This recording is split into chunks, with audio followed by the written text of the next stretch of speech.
Hey, good morning everybody and welcome to the vlog. Hope the start of your day is absolutely amazing, Reptile Army. You know, typically when I come back from a trip, the first thing I vlog is me kind of greeting my girl Bella. So many people I met down in Florida had rhino iguanas and they were just as puppy dog tame as Bella. Well, not all of them, but most of them certainly were. And that relationship is absolutely amazing that you can have with these animals. And I love her so much. And speaking of loving animals, there's something pretty deep that I want to talk to you guys about that's been on my mind for a while now, and I just need to get it off my chest. So we'll talk about that later in the vlog. I don't want to get into it right now. For now, I want to spend a little time with my girl Bella, who I love absolutely amazing. Later in the vlog, gonna get a little heavy. When we were down at Sam's at Florida Iguana and Tortoise, he talked about weighing the tortoises frequently to see how they're growing. That's the best way to kind of keep an eye on it. Last time that we weighed Matilda, she was 130 pounds. 136. You think 136? No, that was what she was last time. Oh, was she really? I don't know. Okay, yeah, I think she was 130. What do you think she's going to be now? 145. 145? Well, how long ago was it? It was a few months ago. A few months? 145. 140? No, yeah, what was it? Just say 146. 140. 140, okay, so she's just going to gain about 10 pounds. I really don't know. Lori? What do you think that Matilda weighs? She was 130 last time. She's got to have grown, right? 140? Well, that's what you guys. So you guys are all about 130, and here comes Matilda. Yeah. I don't know. This is so easy. I'm here. She heard the door open. She's like, freedom. The way you can really weigh a tortoise is like this. Is you basically just put a bucket on a scale like this, and then when you put the actual plaster on this, she can't move, right? And that's how you weigh her. So you guys want to pick her up and bring her over? No, like the bucket? I don't like that at all. She's getting way too big for this. No, it's okay. The bucket just cracked. Okay, Matilda, jump up. Pretty soon she will be able to walk. Okay, okay, have to get on one side. 3. Okay, so right in the center, right in the center. Are we centered? Yep, go. 136. So she's gained 6 pounds. You can take her off now. So she's gained 6.5 pounds. So you guys are pretty close. Oh, she's getting to be a big girl. So she put on 6 pounds. So I guess Noah, you were the closest. What did you say, Lori? 140. Yeah, It feels like a ton. yeah, she does feel You can't figure it by yourself. Yeah, exactly. Beyond that. Yeah, This is weird for only 130.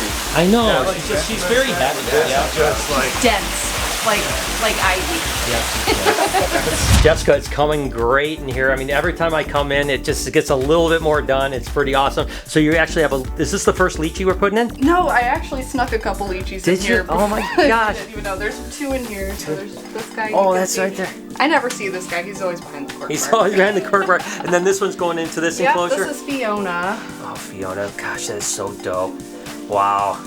I mean, I'm so excited about this. You know, I think the thing that's so amazing again is that this room is for us, right? I mean, the only way you can really see this room, to be totally honest with you, ever want to, is if you do a Bruce and Jessica tour. Other than that, it's just for us, you know, and that makes it even more special because we're not doing it for an exhibit. It's just, and you're doing such a great job. Thank you so much. Really, I love coming down here and getting to work on everything. I know, it's looking great too, and we just got some new ones. Yeah, we did. When you guys were gone, we got some new stuff. Oh my God, let's see them. All right, so we have one of these already. This is the Saracen's giant gecko or Saracenorum gecko. Ooh, it's a real fight. fast. Oh my yeah. gosh, it's so So fast. maybe I won't pull this one out. Yeah, let's not pull that one out. If we pull that one out, it's going to get lost. It'll be gone, yeah. Oh my gosh, that's So crazy. these are very closely related to the crested geckos. They share a genus with them. Okay. But they are a lot flightier, as you can see. Oh my gosh, yeah, they are way flightier than, oh my gosh, whoa. Oh my goodness, they are so beautiful though. They kind of remind me a little bit like velvet geckos from Australia. Yeah, they do look a lot like that. Oh my gosh, they are so beautiful. So we ended up getting how many? We got 3, and they're all probable females. Oh my gosh, that's great. And we had a male from before, so now we have a nice group of them. And these guys will eventually go into these enclosures when they get going. So, wow, look at how beautiful they are. Oh, that one's really nice. It's got nice dark. Look at that. Wow. They're all white collars. These do come in a couple different patterns and colorations. Some will be patternless, all brown. Yeah, so white collars. These are cool. That's awesome. That is so cool. So again, you know, I'd say we're not quite half there, but it's getting there. Jessica's got a lot of work to do.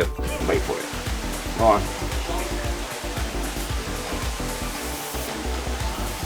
There you go.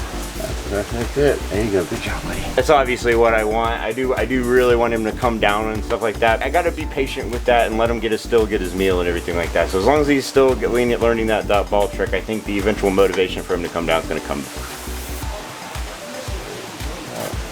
don't know better. Progress is progress, right? I mean, anything positive is always going to be a good thing in my book. Come back in a couple of days, 2 or 3 days, so I can feed him again, and then we'll keep reinforcing this. Guys, I've had this kind of in my mind for a while, but there were two things that that spurred on why I wanted to talk about this, because it's really important to me. It's important to me to allow you guys to know why I do what I do, right? It's easy for people to take different ideas beyond it, and there were two reasons that kind of spurred on that I wanted to talk to you about it. One was my latest trip to Florida and visiting with so many people that are dedicating their life to amazing things like crocodile conservation and all animal conservation for that matter, and the pure heart that so many of the people that I had a chance to hang around with had. And then second thing was the latest Tiger King, you know, both the 2 and then the Doc Anta one, and you know, I don't ever want people to think that I would be in a situation where I'm using animals for fame or money or anything like that, and it's you know, it's an interesting thing. I think that the majority of people, and I'll be honest with you, I know people, I've been with people in the animal world that are like this, right? That you could see they're really using the animals for their own personal benefit, and they really, you know, aren't caring about the animals like they did. But I think that most of those people, in all fairness, started out loving animals. I really do. I don't think that anyone gets into animals thinking there's going to be fame and fortune, because it just isn't that way. For many, many years of working with animals, you're barely paying the bills, you're sacrificing your time, your energy, everything like that. But then when maybe you start getting popular, maybe on a social platform, or you start making money by doing, you know whatever you do with animals, you know, I think sometimes people get jaded by that, and then they lose focus on what got them there in the first place, right? The fact that when they were little kids, they loved the animals. And then as they became adult and all the business, and listen, you know, I go through it all the time, right? I mean, I run multiple businesses, I have multiple platforms I'm on that I'm constantly posting content on. I mean, it's a huge, huge commitment and a huge job. And I work with animals every single day. So that's the one thing that you guys may not know, you know. I mean, like when we stop filming, I don't just go home. You know, I'm here most of the time, the last person here at night, and I'm working on animals, and I'm involved in animals, and certainly I have a great crew that, hell, I couldn't do what I do if it wasn't for the crew that I have, but you know, I'm here because of the animals. And I think that was what I wanted to talk to you about, is the fact that, you know, I do all these things. I make these videos. I want to educate. I want to get people to love animals. I want to change people's perception of the animals that I love, being reptiles, not to mention all animals for that matter. But also, you know, yes, we make income from all of this stuff, whether it's views, you guys, you know, hitting the like button or commenting or whatever, it helps us. But everything I do, I just put back into the animals in some way or another. Whether I'm donating to causes, I'm growing the reptile zoo to reach more people. And you guys, I've said this before, and you guys may or may not know this, but you know, we've been open for over 3 years at the Reptarium, and Lori and I have never taken a paycheck. Not $1 out of the Reptarium for our own personal use, you know. Now, again, you know, it may mean nothing to you, but I just want you to understand that it's important to me to let you guys know why I do what I do, you know. I don't ever want to get lumped into that group of people. And I do, you know, people say it about me. I'm not going to lie. People say, oh, Brian just cares about the fame and the money. And I don't ever, you know, I can't change everyone's mind. And there's going to be haters and negatives, and I don't care about them anymore. I don't even pay attention to them, to be honest with you. But I don't want, you know, anyone to think that, really, because, like, it's so far from the truth, you know what I mean? And I know it's easy if you're watching me to maybe think that. Maybe you're thinking, oh, well, Brian only cares about YouTube views and Facebook views, and he only cares about the money and this. I get it, I understand, but, you know, you guys see that I don't have Rolex watches on my arm, I don't have jewelry, I don't buy expensive things. Not that there's anything wrong with it. If you work hard and you make money and you want to spend money on yourself, there is nothing wrong with that. But that's not me, right? The money I make and the money that we bring in through all of our businesses, goes back into things like the Reptarium and other outreach programs, because that's what I'm passionate about. You know, I mean, you guys know I'm about to go on a big expansion here that is going to literally take me from, I mean, I'm going to spend every dollar I have, and I'm going to risk everything I have. Everything I've ever created in my life, I'm going to be risking to do this expansion. And if it doesn't work, there's no safety net. You know, I mean, it's just, it is what it is, and but I've seen some things in the animal world, personally I've seen them, and then obviously watching things, and it makes me sad, because I know that the heart was for the animals in the beginning. And I understand how you can get jaded. I really do. I mean, I live it, right? Like, I live the social media thing. I live all those things. And I understand how, it'd be easy to let your ego take over and forget why you started to do it in the first place. But I want to assure you guys, that will never be me. I've been doing YouTube since 2008. The vlog over 5 years, over 3,000 videos we posted on this platform, not to mention all the other platforms that I do, TikTok, you name it. I can understand how you could get jaded, but I can promise you that's never going to happen to me. I mean, it's just impossible. I mean, I've been through it all. I've made money, I've been broke, I've been around super successful people, I've lived a crazy life, and still it always comes back to the animals for me. It always comes back to the animals for me. And there's not a day that I don't come into the Reptarium or BHB and appreciate what I'm doing and go, oh my God, I am such a lucky person. I'm so blessed for what I have. And I think that it's sad to me that some people lose their way, and they get tied up in the minutia of, like, the fame, the money, the what can I get out of this, so on like that.